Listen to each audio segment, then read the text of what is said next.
Hey guys, welcome to our City Hope initiative. This one is specifically dealing with parenting, parents with newborn babies, young babies. If you don't know, we are City Hope Church and we operate in 3 environments: gatherings, which happen on a Sunday, groups, which happen throughout the week, and then initiatives. What this is just a focus time where we get to speak into a topic.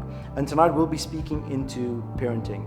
And just off the bat, I want to say this, that if you're watching this right now, I'm sure you're someone that might be feeling like, I don't know what I'm doing. I just want to let you know, as we discuss on this panel, we're just wanting to share our insights, our thoughts. No one's sitting here as an expert, but just as we've kind of worked our way through it, we want to just share some insights and ultimately see what God's word has to say about it. So man, we are joined by some phenomenal people. If we haven't met already, my name is Lester, and I'm going to hand over to Sivu. She'll kind of introduce herself and share a little bit more. Right, we are so excited that you wanted to join us for this initiative. In fact, why not say hi in the comment section, get the conversation going. We're really excited to be here tonight. We are joined by an amazing parent panel. It's made up of David, Lucia, and Munya. They are friendly and familiar faces that represent some really amazing families here at City Hope Church. But if you don't know them, don't worry. We're going to do a quick introduction just to get to know them and their families a little bit better, right? Yeah. So I'm going to start with you, David. If you don't mind reintroducing yourself, because I think we've said your name 3 times now. Saying who you are again. Speak to us about who your wife is, a little bit about your family, your kids, their ages, their names. And then I actually think this will be a great question for everyone on the parent panel. So we hear from you, Lucia, next, and then end off with Munya. David Edworthy. My wife is Sarah Edworthy. You would see her on stage singing. And we have 3 kids, Max, Chase, and Ashton, and they are 8, 6, and 4 years old. Adorable. Wow. Yeah, they're very cute. Thanks for being here. Thank you. Thanks so much.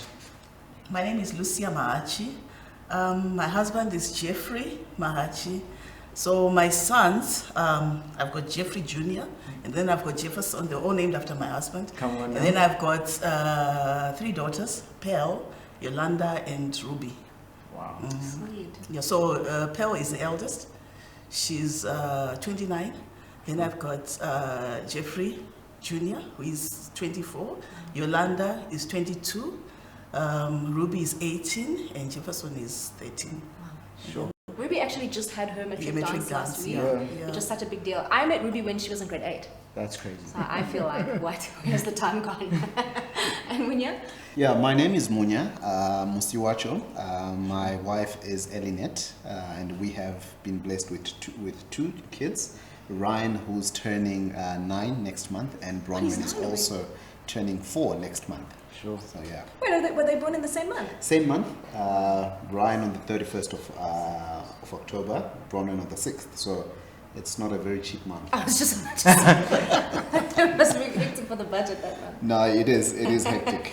That's awesome. Yeah. I just want to thank you so much for being here with us, joining us on this panel discussion. Yeah. I just think it's going to be such a good conversation for so many people that are in a similar boat with us. I'm just grateful for you to share your knowledge and your wisdom that you've gotten along the way. Even if it isn't perfected yet, I'm just grateful that we get to talk about it. If you don't know, Les and I have a 1-year-old. He just turned 1 a month ago, I think. Yeah. And he is bold and beautiful and hilarious and hazardous and crazy. Pretty much, we are saying we need a lot of this advice. Hence why we're hosting it. The timing is perfect, really. I was just saying to Sivu that every time I pick up our son, it feels like he has another black or blue mark on his face. So it's always great when he's out and about running, but very adventurous. So I just want to let you know I'll be taking the most amount of notes. And also, when Lester says every time he picks him up, he means every now and then. Let's clarify here what's happening in the house. It's pretty much all the time. But before we jump in, I really feel that it's important to share as well that Lester alluded to it a little bit earlier, that none of us on the panel are experts. Yes. We're just people that have been blessed with kids, and we get to raise them and raise young families, which I think is pretty cool. I just think this initiative is so important because the enemy loves it when we're isolated and vulnerable and a little bit sleep deprived, because I feel like he can pick us apart and really break us down in those spaces. But community is so important. And speaking about things is so important and life-giving. And so if you're joining us tonight, if you stumbled across this video, or if somebody invited you or sent you a link, I don't believe that it's per chance that you're here, and I hope that you feel encouraged and know that community is everything. The saying is true, it takes a village to raise a child. Yes. And so we're just here sharing experiences, and hopefully we can all learn from one another tonight, and see that you actually are not alone. And more than that, you have a Father in heaven who cares for you, who has all of the answers, who cares for your kids more than you could, and we get to turn to him for direction. So I'm really excited for this conversation. I'm excited.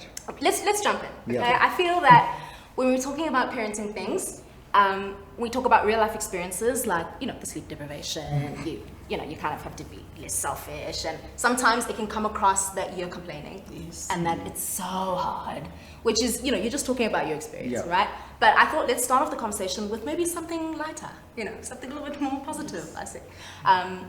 My first question is, what would you say is the absolute best thing about parenting? What's the best thing about being a mom? What's the best thing about being a dad? What would you say? This tops it for me. Lucia, do you want to go first? What are you thinking? For me, parenting, it was not, I mean, it's an awesome experience, right? It's in the sense that I can say it's mysterious, it's also adventurous. Yes. So there's ups and downs to it. So you can never be a perfect parent here. Sure. But what I like about it, because from my experience, I can say is the best for me. Like when I talk about that, is because it's brought me closer to God more than ever.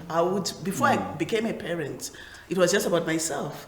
Sure. You know, it was just finishing varsity, working, and then it was just me praying for my needs with a little knowledge of praying that I knew. So when I came into parenting, I didn't know much, you know, about that God could be part and parcel of the whole picture. Sure. I didn't know. I just thought, you know, because I had so much support, as you said, it takes a village to raise a child. Mm-hmm. So in our culturally, you know, or traditionally in the African culture, when you have your first child, the whole family is involved. So you virtually do nothing. I did nothing because that was my first child, and my first child from my parents' side.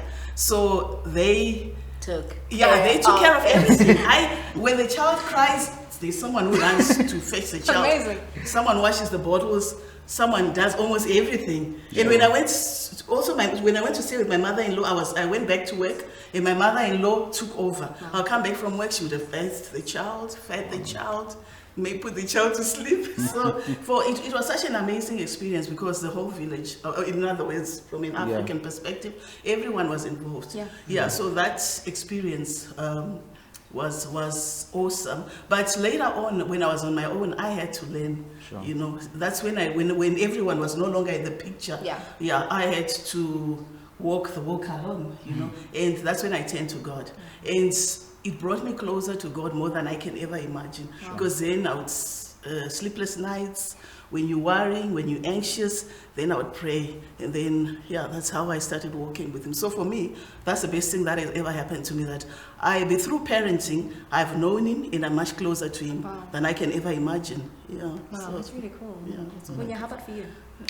I think for me, the big thing has been the stewardship part of it, of parenting.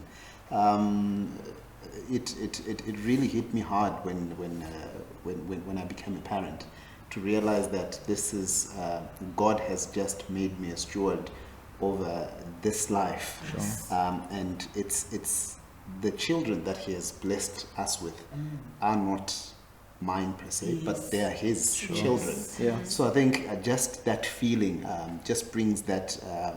It leaves you in awe. It left me in awe to think that God, you gave me this responsibility, such a massive responsibility of actually being a steward of your children whilst on this part of eternity. Wow. Yeah. That's I really like that perspective. Yeah. David? Yeah, I think on my side is the getting an insight into how God feels about us as a parent is actually mind-boggling, and how much joy I can derive from my kids in seeing them just experience and do things. To understand the fact that God calls us Father, Yes. and He feels the same way about us that we feel about our kids is actually mind-boggling. And then also just something I love is the joy that they have in the simple things, and how it just changes your focus. Often we'll be thinking, okay, we need to go off to the mall or wherever, and as adults, we tend to think of the destination as the place of, okay, well, once we get there, we then do things. Whereas I'll see my kids run to the car and try and have as much fun as they can while running to the car. And then climbing into the car seats is an adventure. And as much as you're getting frustrated just trying to get them in, it's just seeing that, like, every moment they can, they're taking that moment to just say, well, this is great, let's just enjoy this part. And then, the journey, and I mean, the journey as well as the destination is part of what can bring them joy, as opposed to just what we tend to do is when we get to the restaurant, when we get to the holiday, when we get to the whatever, they're looking at it all and just thoroughly enjoying every moment. It's interesting that you say that, because I noticed the same thing with Jet. It just struck me, like you were saying, how, I think it was Mother's Day, I had a balloon. He was fascinated with this balloon. And I realized he's never seen a balloon before. He doesn't even know that it's a balloon. We kind of just go through life and go through experiences just like, I've had this before, maybe compare it to a previous experience, it wasn't as great, and you sort of move on. But they haven't experienced it before. It's kind of sweet, actually, when you think of it like that. It is quite cool. Like, you start to take for granted the things like that everyday life. Like, every time they do something, it's a completely It could be for the first time. new experience. Just so you know, online, that what we did is we threw out a bunch of questions on social media, asking parents, like, what are some things they would love to know.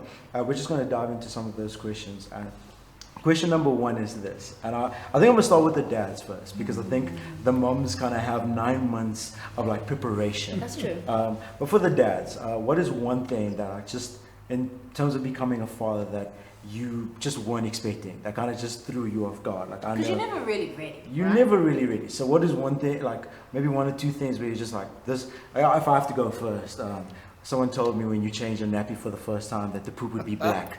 That one kind of threw me for a spin, because when I opened up the nappy, I was like, cool, I broke our child already. I don't know what happened. What is this? But maybe, Munya, if you want to start, it's just something that, like, in parenting, that you're like, I didn't expect this to happen. What is going on? Well, I think the one thing for me that has stood out ever since I became a parent is how our young ones, they learn from us from what we do, rather than what we say. So even when it comes to behavior, you can say, don't do this, but they always look at what you actually do. So there's a saying that says, habits are not taught, they're caught. So that, I think for me, that was the biggest thing, that I have to keep myself in check on how I behave, how I say things, how I do things, because they're just sponges. They're just sipping it in, and before you know it, it gets back to you. Well, sponges of what you're doing, not what you're saying. Of what you're doing. You wish they could catch what you're saying. Yeah. Sure. And Dave, for your side, what is one thing that you just like? Yeah, so I think I had always wanted to be a dad from about the age of, I think, from when I was a teenager, from about the age of 18. Oh, that's really cool. And then I became a dad when I was 34. And it was the hardest thing that happened in, I was so excited, and our little one arrived, and he came home, and he sat there, and I thought, now what? And what I didn't realize is that it's a fundamental shift in your entire life. And I think that a lot of dads don't actually realize that there needs to be a change. You're no longer just for you.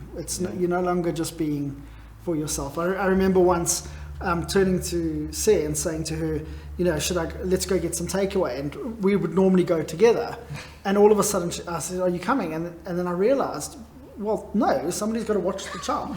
And just a simple thing like that actually just threw me so far, like thinking, oh, nothing's the same anymore. And I mean, it was incredibly difficult. I mean, it's extremely rewarding, but it's really tough. But I think that also if you are willing to engage and to really throw yourself headfirst into it, knowing that this is a brand new role and you don't get to keep hold of the old life at all. You're a new person. You know, you're a father, and that's an important thing. And you can be a dad, and that's incredible. Man, I love so much speaking about the takeaway, because as we all know, it's currently load shedding, and that's always the No, debate. we never eat takeaway. No, we eat healthy. Yes, The meal's always ready. But that same experience of like, I want food now. Can we go? Oh no, we can't go together. I'm like, I've had the conversation a few times. Will he be okay? I mean, maybe this is not great to say on the parenting panel, but there's been a few times I'm like, I think he'll be okay. Like, he's gonna sleep anyway. But Lucy, like, just that whole journey of like, cool, you got 9 months. This baby's growing inside of you. It's almost kind of romantic. You can feel the kicking. Versus like, okay, the baby's here now. What are some things that you were like, okay, this wasn't what I expected it was gonna be like. Well, for me, it was mainly the mixed emotions. Okay, everything else is, especially with my first child, you know, like I noticed that there were so many mixed emotions. You know, like sometimes you are up and high, and the next you are overwhelmed. Next you struggling to sleep at night. Next it's anxiety, fear, depending on the condition of the baby. Yeah, so me, I always like worried a lot, especially when the child cannot sleep at night or just crying endlessly, because that's typical. I'm not saying all babies are like that, but some of them, they can keep you awake the whole night, you know. So you wake up, you are tired, and from one point you are excited, and then because you've got a newborn baby, and from another angle you are like all exhausted, and you want to sleep, you don't know what to do. So it was just those mixed feelings, mixed emotions, that I had to deal with, Susie, do you want to kind of speak? I can resonate with that so much, because you are trying to picture this life with this new person, but you don't know what to expect. So you don't really know what you're picturing, but you can't help but think about what's to come. So I understand that mixed thing of living there, but you're here, and it doesn't help that, you know, it takes 3 full-grown men to help you get up from the couch, you know, all of those sorts of things. So I can resonate with feeling mixed 100% completely, especially because with our journey, we had spoken about it, but I think it came as a beautiful surprise. And so mentally, I don't think I've got to that stage where I said, you know what, I'm ready. Let's go for it. So it took me a very long time to come to terms with this is really happening. So I completely understand the mixed emotions. You're excited and then you're terrified, but then you get excited again. So it's up and down. I mean, if I have to speak from my side, I was really excited when he was in the hospital, and then they gave him to me to take home, and I was like, cool, I am now responsible for this grown-up. Isn't there another course I could quickly do? Are you guys sure? Like, they're very trusting. They just give you your child to take home after a few days. Like, what is this? You sure you don't want to follow me just to make sure like I'm doing the right thing? And I do agree. I think especially for the young people watching, it's like we do see this Pinterest. You kind of see people's highlight reel on Instagram, and the baby's laying on the bed, all cute, and you're like, okay, cool. So that parent's baby never cries. Exactly. It's just my baby that's always crying. And like they on cool holidays, and their baby is walking already, and their baby is crawling. The baby has 5 teeth at 3 months, and you're like, cool. And I just think this idea of like this competitiveness that happens of like my baby's doing this versus what your baby is doing. And I'll be completely honest. One thing I expected was from the moment my son was born that he's going to know who I am. He's just going to latch to me. He's not going to want his mother ever, because this is my boy. And just that journey of like, okay, like how do I as a father bond with my son? Like Sibu's had 9 months of carrying this baby, feeling everything, but like, you know, when you see your wife pregnant, you see the baby growing, you see the tummy growing, but you're like, you feel a kick every now and then. But actually seeing him be, I was like, okay, the weight of responsibility really kicked in, and just navigating through that. That's very cool. David, you mentioned something earlier about how I think you'd said like how it was a role that you were sort of anticipating, but it was completely different, and you almost had to lean into that to say, okay, nothing is the same. What do you think, or what do you wish you knew beforehand? Now, looking back with hindsight, what do you wish you knew as an expecting parent that you maybe didn't know before you became a parent? So, I mean, I think that, and it's something that you can only experience once you've arrived. It's hard. It's extremely rewarding, but it's hard.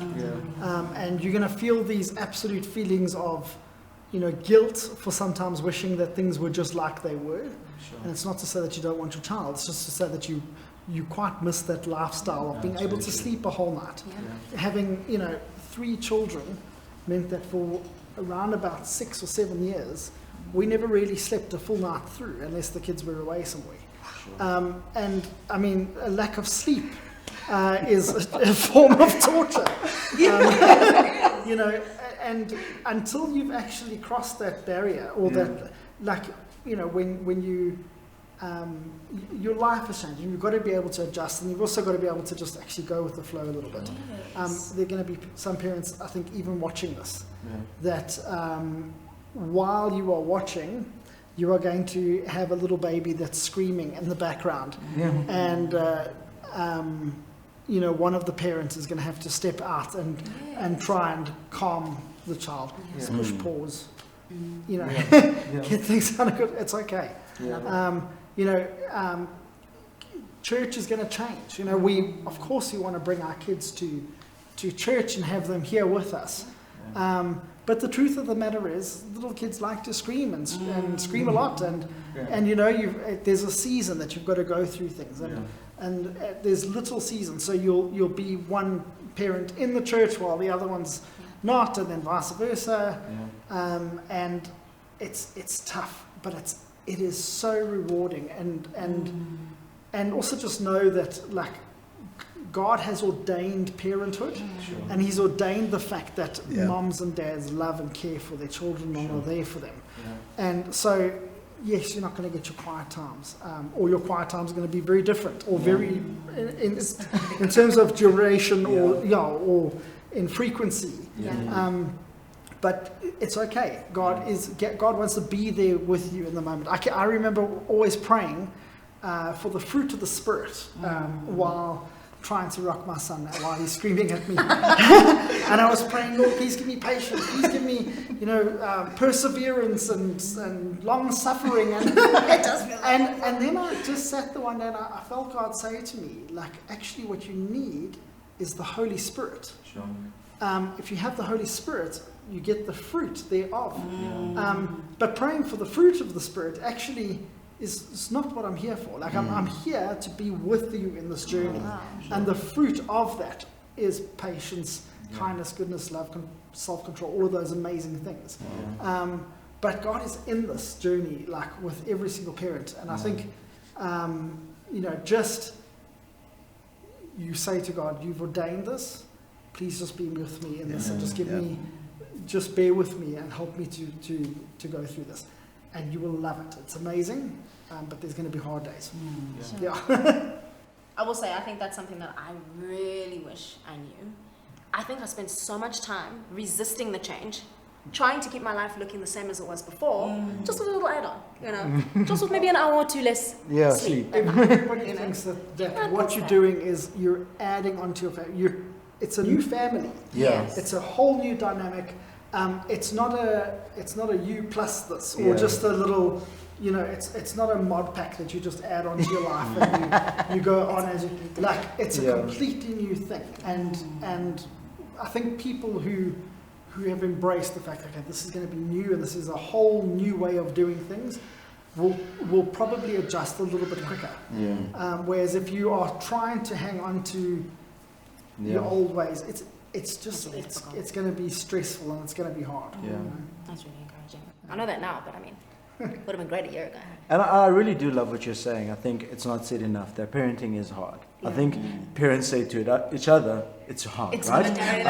But I think when we tell other people, I think it's something, we don't want to dog on it. It's not only just hard, but I think almost kind of preparing people that it is, like you said, it's both hard, but it's also at the same time equally rewarding. But the idea that you're just going to again, I know I don't want to dog too much on Instagram. I love Instagram, but you think you're going to be holding hands as a family, jumping in the fields and photo shoots every weekend. But there are times where kids are crying and you're rocking and your back is breaking and you're like, please, Lord, remove this cup from me. And he's like, no, it is a gift from me. And you're like, if it's your will, Father, I'll continue rocking. And I just think it's just a reminder to always come back to what you said. It's actually a gift given to us from God. That it's actually a gift that He steward, and God has so ordained for us. And we have everything, like you said, we have everything we need in Him to kind of, and through the Spirit to do But that. also, go to other parents. Yeah. Because they know what you're going through. Yeah. And they can help, You might not find your parent list buddies offering as quick as what you would like them to. Yeah. But the other friends that are parents are there to help. And we've all been through it. We all know it's tough. If you need a break, just say to somebody, hey, would you mind just giving me 5 minutes? And that can be a massive change. Yeah. And like this Pinterest parenting or Insta parenting or whatever people want to call it, like just throw that out the window and go and get help. Yeah. Lean on people. Munya, what would you say, what was it like for your family transitioning into when Ryan was born? How was that transition for you, and what did you guys do to make it easier or adapt after the fact? What was it like for you and Iggy?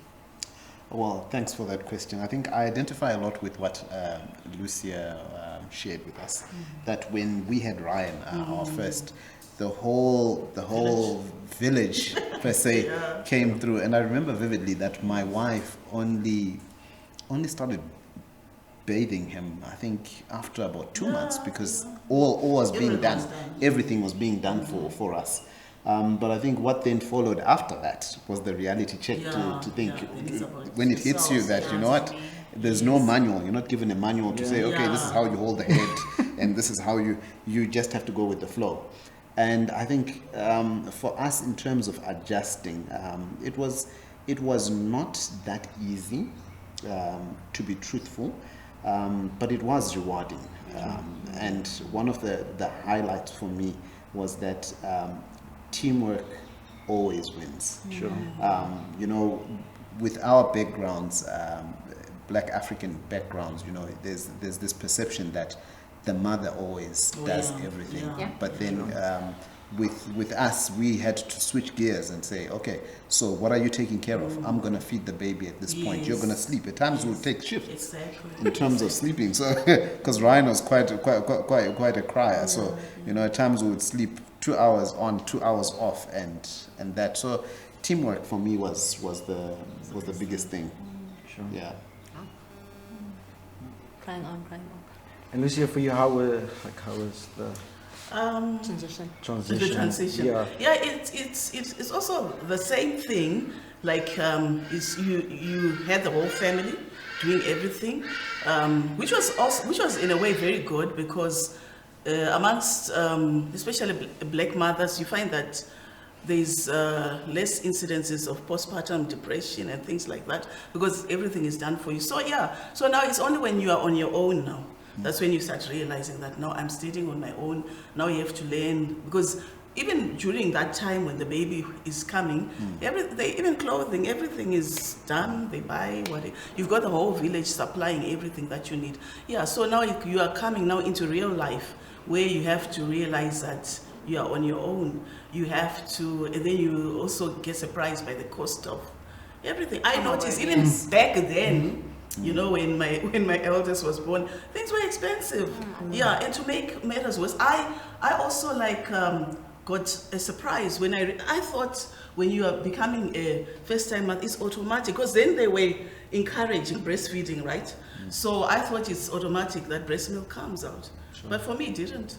And then they had to give me tablets to take, and nothing happened. So my daughter survived on formula. So I used to buy those days S26, and it was very expensive. Yeah, because it was the closest one could get to breast milk. So that was another surprise. That it's not always like that. Right. That the moment you are a mom, you have your baby, and then the breast milk comes out, and everything goes like, it didn't really work out like that for me. Yeah, so it was an expense buying S26, and she loved it so much. So we was buying lots of it. Yeah. So it was just an eye opener that if someone had said it before. Okay, I know when we were growing up, our parents would say, yeah, you'll see it yourself, because if you do naughty things, you'll see it. Yeah. Go on, You will go on, you'll see it one day when you have your own child. Right. So, yeah, but we never took them seriously because we thought,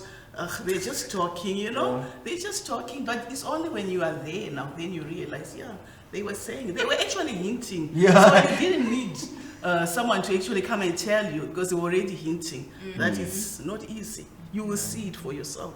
So when you are there now, that's when you realize that, wow, this is an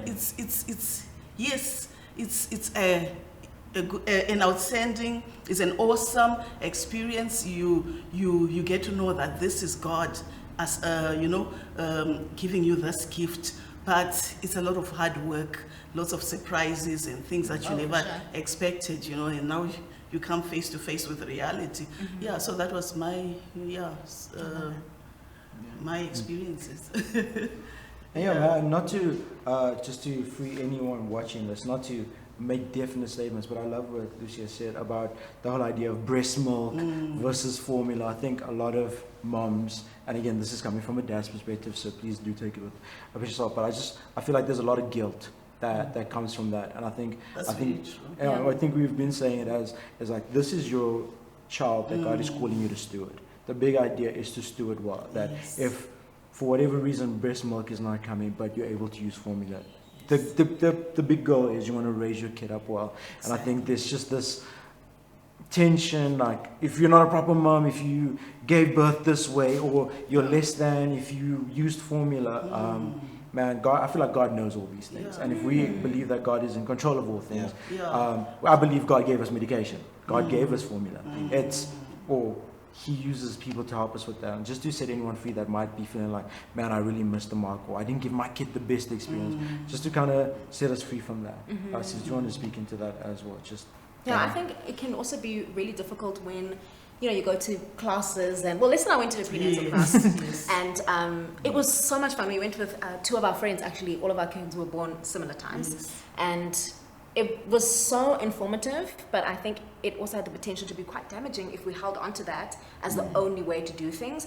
The course is led by a human being, so they have their own leaning and their own sort of like, this is the right way to do things. But I really love that idea of just saying, this is my family, this is my child, everybody's different. And if we can hold on to that, to just say every child is so unique and different, I think there'll be less hang-ups and disappointments if maybe your experience doesn't look the same as a friend's or another family member. Just to say, God knows what he's doing. I'm trusting him with this child, and what it looks like may be different, but ultimately he knows what he's doing. Exactly. David, having 3 kids, how do you rely on God to help you through that? Like, 3 boys. The only way to have 3 boys is to rely on God. So, I mean, at any given time in our house, someone's screaming or yelling or fighting. All 3 at the same time. Just the other day I walked upstairs and just to see where my kids were, and there's my youngest standing on the windowsill. Not like out the window, like the window's open and he's standing, and his brothers are oblivious to the fact that this is what's happening.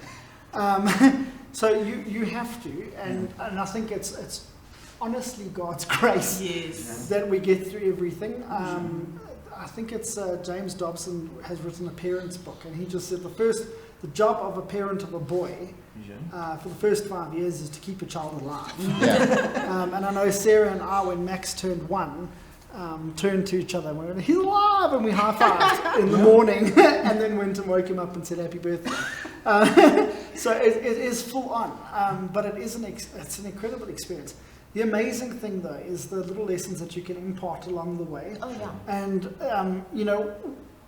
we try and read the Bible. We try and read the Bible to them and teach them God's word whenever we can. But often it's the learning that they're watching when we're not teaching that actually they are absorbing. Right. And that's the stuff that's really sticking at home for them. Yeah. So you have to lean into God. My sister-in-law has 4 children, and she says that having 4 children is like you're drowning, and instead of somebody throwing you a lifeguard, they throw you a baby. Or a lifesaver, they throw you a baby. That's not what I was hoping for. Okay. But I mean, it's great. It's you just go to God. Sure. And then when for you, how do you rely on God through like parenting? So interesting. Thanks for that question, Des. I think I'll lean into what Dave just mentioned. I think also there are resources. Sure. We read the Bible, but also there are guys who've written books and have done research as well. The book that Dave just mentioned, it's called Raising Boys. Okay. It's quite an eye-opener on the difference between if you have a boy or a girl. And like what he just mentioned, that if your boy turns 1, you celebrate, because boys in their nature are risk takers. So they will do it all. And you just have to trust in God as well in those moments. And this goes on as they grow up. I mean, the appetite for risk taking only grows as well. That's great. So good luck to you guys as well. So yeah, I think for me the big thing is resources that are out there. I'm a big fan of reading different books and resources, getting to know what other people have said about different subjects and topics. I think that also helps, and also just leaning into the Word as well. I think the Bible is such a wholesome resource, and it covers every aspect of our lives, including parenting as well. I really love that. We are just trying to do our best with the kids that we've been given, but sometimes it just, I don't know, we fail.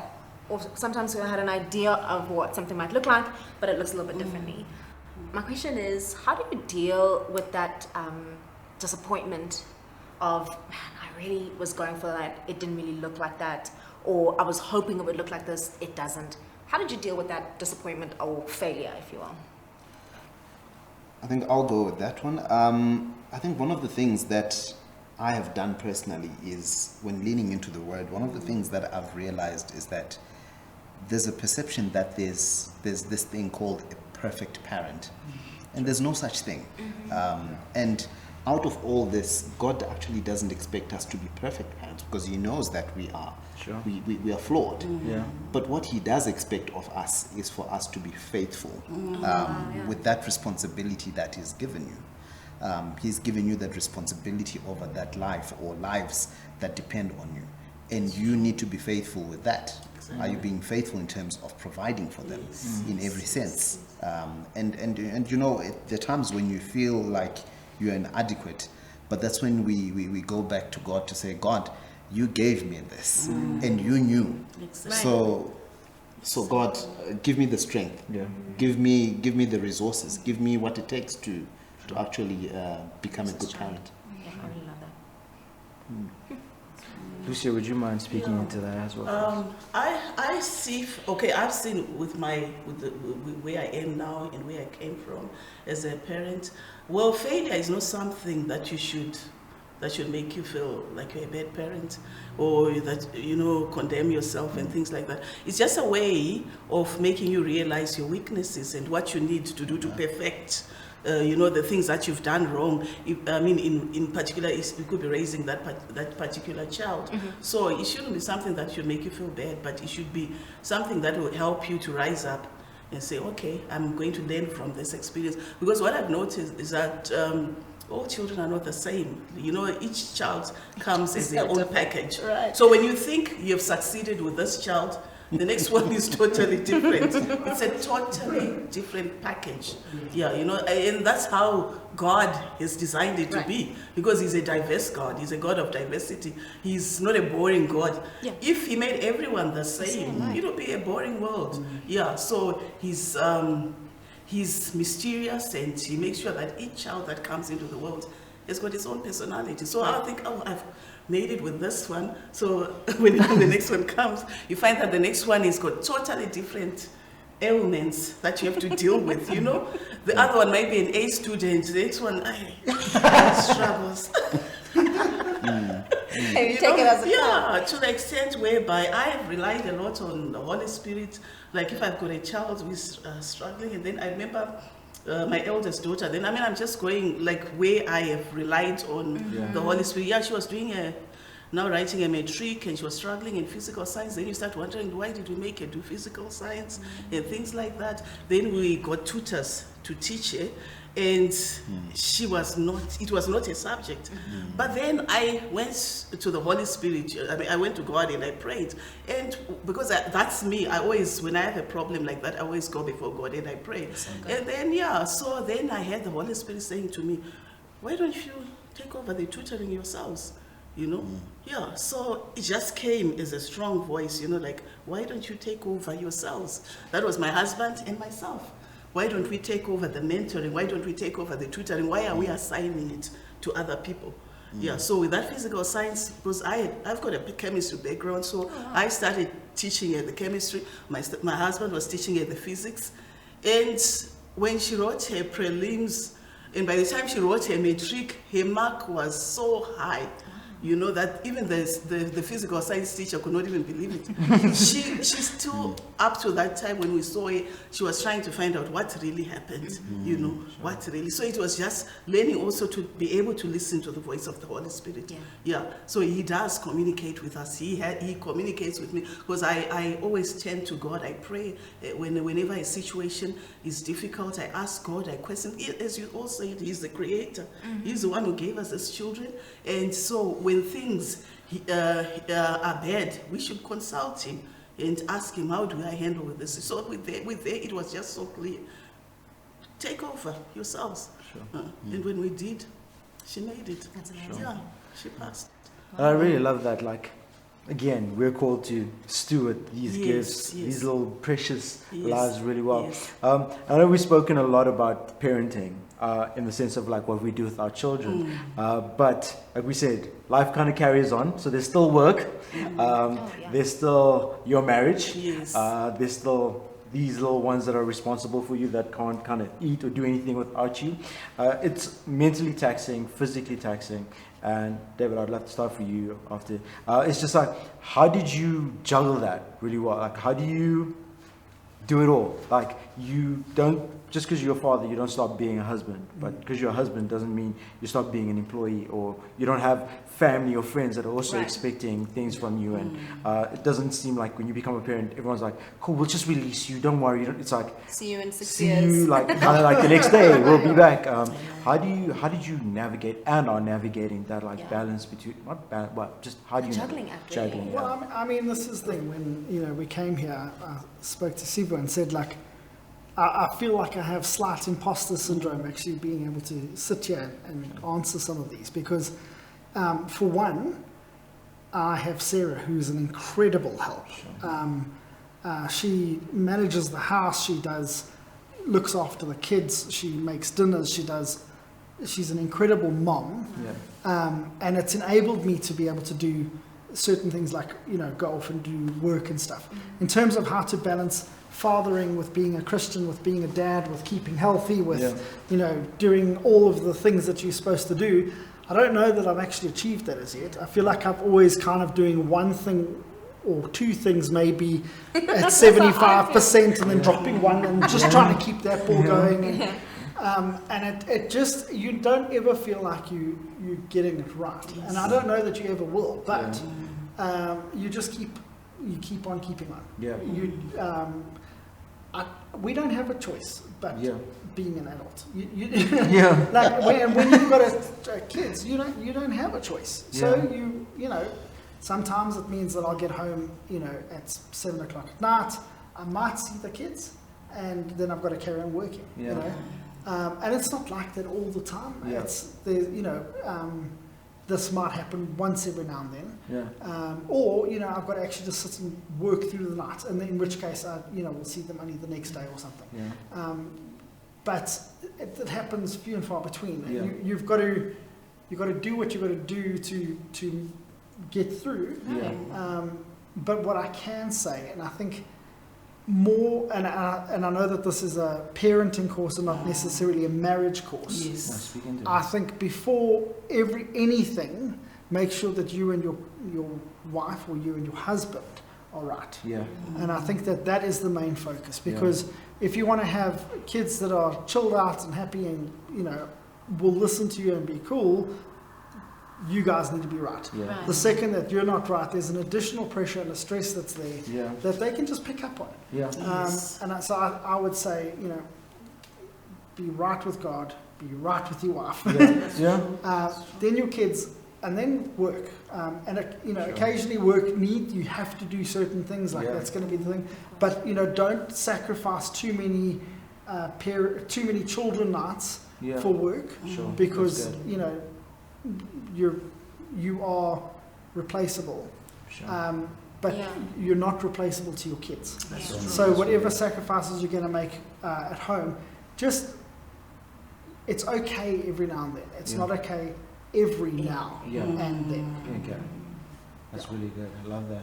Munya, how do you navigate that? Also, if for those of you who don't know, Munya is part of our pastoral team, being a pastor. Oftentimes, everyone wants accessibility. Munya is available. How do you juggle? Doesn't turn off. Yeah, you know? like, how do you juggle being there for people in church, but at the same time, like David said, like prioritizing family and family life? And Sure, that's a difficult one to juggle.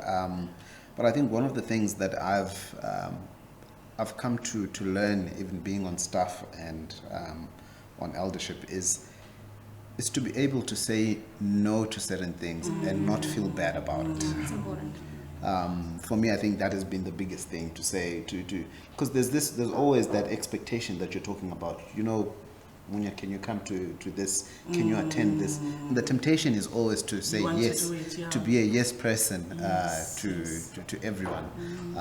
But I think what Dave alluded to, saying, you know, make sure that your relationship with God is Right. intact first, and then with your wife, and then you will find you're not always going to find that balance every time. But in most cases, that balance will come in place because you've put priority on what Right. really matters. What really matters. Lucia, being a mum, how do you navigate that? How did I navigate that? And 5 kids. How do you? So that no one. I wouldn't lie to you. It wasn't easy, right up to the time I had my 4th child. That was it was not easy at all, and I was working full time, and I had a helper. She was very good, very dedicated. But what I realized was she was taking the role of the mom. My kids were now, especially my eldest, because she had started high school, and she was closer to my maid more than she was to me, because I was never there most of the time. And my husband also, because of the nature of his work, he was always out of town, traveling overseas, wherever. So for me, it put a lot of pressure and strain. I realized that I was distanced from, especially her, because she was now a teenager, and I never had that time with her. So I had to make a decision. But before, as always, I don't always make a decision on my own. I prayed about it. I asked God, I said, can I have something that can make me, can I do something that will make me be at home most of the time? I do something, but at the same time, I have that quality time with my children. Yeah, so I prayed about it, and God, because you see, that's the other thing with parents, you need to talk to God. Yeah. I mean, you need to have a conversation with Him, because don't feel overwhelmed, don't feel overburdened, and think that other people are coping. No, people want to give the impression that everything is okay. I wasn't okay. Even my relationship with God, I could see that I was not being the best godly mom to my children. Yeah, because there was too much, the work pressures, everything you want to also achieve in the workplace and things like that. Yeah, so it was affecting my relationship with my children. So I had to ask God.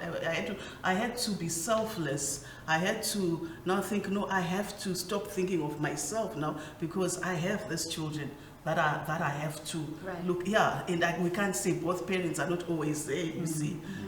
So I prayed about it, and then my husband then came up with that he was going to have lots of consulting work, so why don't I just help him from home, you know? So that was like an answer. So it gave me peace. So from that time on, I started working from home, and then I would work in the mornings, and then in the afternoon I am with my children. That's when I realized that I was missing out a lot. I didn't, especially with I no longer had that relationship, you know, especially the godly kind of mother-daughter relationship. So that's when I started picking up, and I'm glad I had, you know, your own intuition telling you that do it right now, because otherwise you will not be able to get things right. So then I started working from home. They came from school, I was there, started learning how to pray with them, teach them how to read the Bible, spend that quality time, listen to their needs, because at that stage they have a lot of needs. One could be struggling at school, a lot of other problems, you know. So I started realizing that now this is the time, so I attend to them, I listen to. So it did help a lot, you know, just me giving up, and just being there for them. So it did help, and I managed to control the situation before. So with the other kids now, they just now realize mommy is always there for us, you know. So it helped a lot. I think that's so important. And even what you were speaking about earlier about faithfulness, not necessarily pursuing perfection, but being diligent and being faithful what we've been given. And I think it's important to say that faithfulness looks different, and showing up looks different to different families and different people. But you know if you're giving it your all, and you know the difference if you really are going for it. Of course, our days will look different, and how our days are structured will look different. But I think ultimately it's important to really sit with and say, how can I be doing and giving my best to my family? How can I be prioritizing better? And yes, it's going to look different from family to family, but as long as we are honest and real about giving our all, I think that's really important. And I really love what you said. I think it's very important that we pray about this, that God reveals certain areas where maybe we can let go of some things. I mean, Sibu and I have been on the journey, and something that I've discovered is that I will give an account as a husband for my family and my children. If you add the eldership team, there's some other stuff as well, but I think we kind of throw relationships in there, and we kind of make things more of a priority. But actually, I need to give an account for how I love my wife and how I led my family on. Sometimes that means saying no to things, because in saying yes to Sivu, I did say no to things.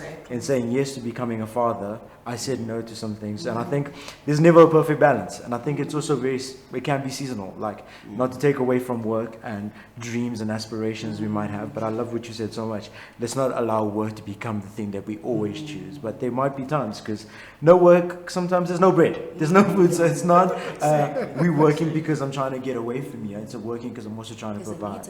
There's a need to fulfill. So just continually being in that balance. And I think especially if you are in a relationship, in a marriage, to consistently have that conversation, like how are we doing? And even in prayer, that God, I've only got an hour with my children. How God can hold, God can hold the sun. That it would be a fruitful time. And I just want to honor you guys before we go to see what will ask us our last question. And it's just to say this again to anyone watching, that there's a lot of vulnerability, that you're not going to get it right. School gives you marks, you're going to get an A+. I don't think there's ever a parenting A+. That you might look at other people and be like, you're nailing it. But like, I love what you said. We can all kind of put our Sunday best on, and we can all put a facade on that we're nailing this. No sleep, no, we're blessed. The bad days, no, every day is a blessing. Yes, they are blessings, but they are tough times. And just I love what you said, continue to be vulnerable with each other. And instead of kind of comparing ourselves to each other, to encourage each other, like, hey, don't worry, it gets better on that side, or maybe it doesn't, but hey, this is some other tools. And that's all we want to do with this kind of conversation, is just hopefully put some tools in your toolkit just to help navigate this, because it is a fun journey. It's a tough journey, but I think the more we're honest and vulnerable, I think if we're honest and vulnerable with God as well, then we can be honest and vulnerable with our spouse, and then honest and vulnerable with our community, and so ask people to hold us, like, please pray for me and my family. We're really just struggling right now. I think it's very important. Like, God doesn't want us to do this inside of us. We were talking about, the question was posed, what do you feel like are some topics that don't get spoken about enough? Of course, we can be here all night talking about, hundreds of topics. But really the one thing that came out boldly across the board was the changes, the unexpected changes in relationships with your spouse, with your family, with friends. I don't know, I think we can just assume that things are going to carry on as they are.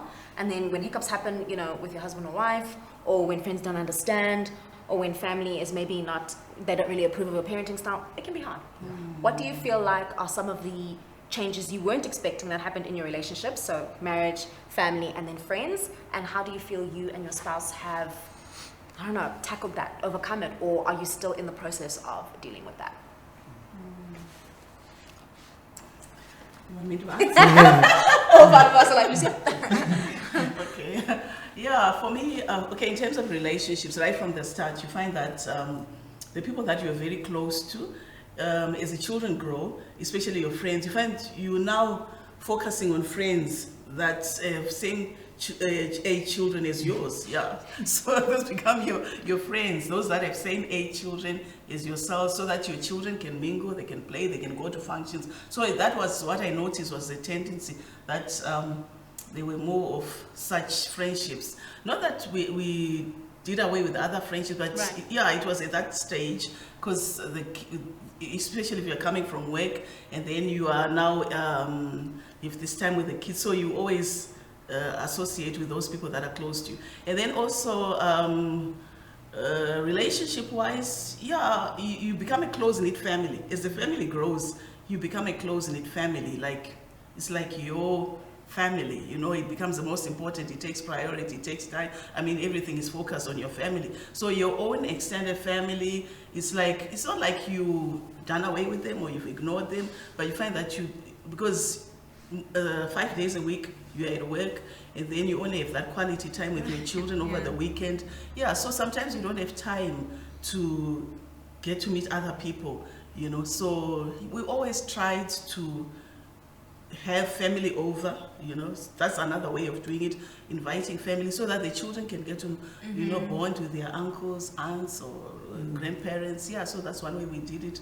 And in terms of the marriage itself, yes, of course it does suffer, because there's now, in my case, there were 5 children and so much responsibilities and things like that. Yeah, but when I started doing most of the work from home, it did help. Yeah, because that's when I had a real look at what is it that has been lacking, Yeah, so then I had a real look, I had to refocus on my children, on my marriage. Yeah, so that opportunity which God allowed me to have. It's not like every mom has that opportunity, because some moms never have that opportunity. Moms never have that opportunity to be there full time for their children. But I am grateful, because it helped me to be able now to pray for the marriage. Things that I never had time to do. I had to pray for the marriage. I had to look at each child. Which child really needs help? Which child really needs prayer? So all those things I started to focus on, because now I had this extra time, with them and being at home, and then I could, try to fit in all that. So it did help me a lot, that I started God became the focus of my marriage. Yeah, when I was out there working, it wasn't it's like, there's certain things that you realize that God is not really being part and parcel of everything, right. Yeah, but when I had this opportunity, then I realized, no, God has to be in the picture in everything that I do. In order for my marriage to succeed, God has to be in the business. I have to humble myself as a wife. These things that you were taking for granted, because when you're out there, you tend to think, because of your career, you are equals, but you also realize that as a wife, you have a role. You can't always be equals. Yeah. So you have to be humble. You have to come down to Mother Earth and realize your responsibility as a mother, and also your husband has to realize his responsibilities as a father. Yeah, in order to get that marriage to work. Right. Yeah. So that has been our pattern right up to now. And I don't regret. I'm just grateful to God as always that I've had this opportunity, to be able to be there, spend quality time with my children, and to work on my marriage as well. Oh, that's amazing. Yeah. David, how about for you? Yeah, I think, so I mean, before Sarah and I got married, we had never had an argument. Sure.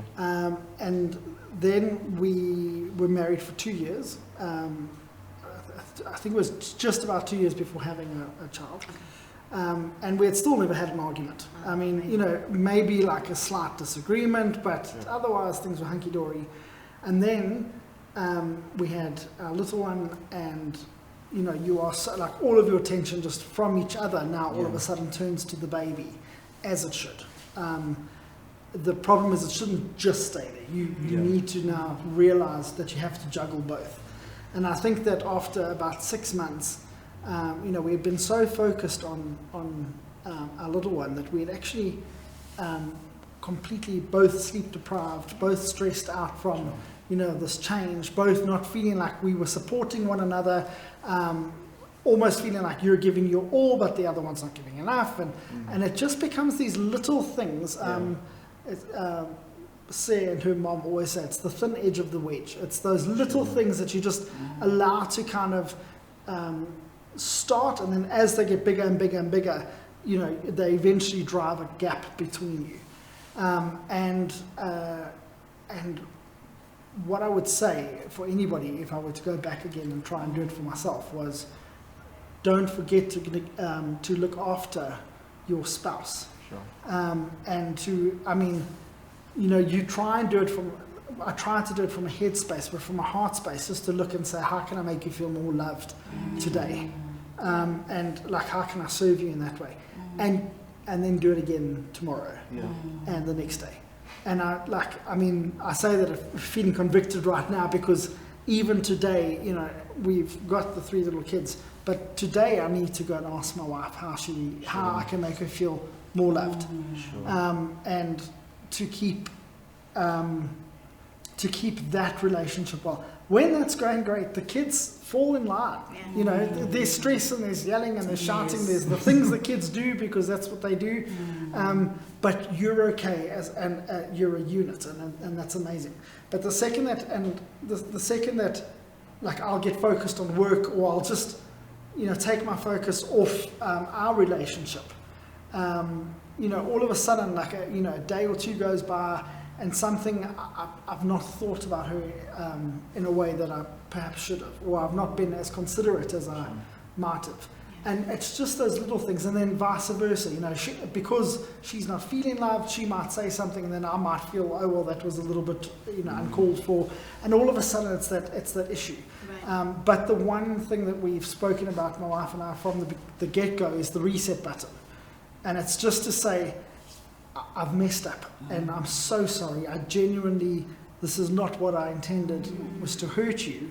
Let's reset and just fall back into God's grace and love with each other. Sure. Yeah. And the other person has to be willing to accept that reset. And the same, and the same. Wow. And it's hard, because, you know, the other person has to, you've almost got to forgive regardless. Sure. But what's the alternative? Right. Yeah. You know, if, like, you know, there comes a time when you've got to say, okay, well, I forgive, I don't deserve your forgiveness, and I'm sorry for not treating you or respecting you the way that you should have. But what's the alternative? And when the forgiveness happens, then that love is rekindled. It's that eros, I think, is the love that the Greeks use. It's that absolute affection that's between you again, and that real love. Yeah. Wow.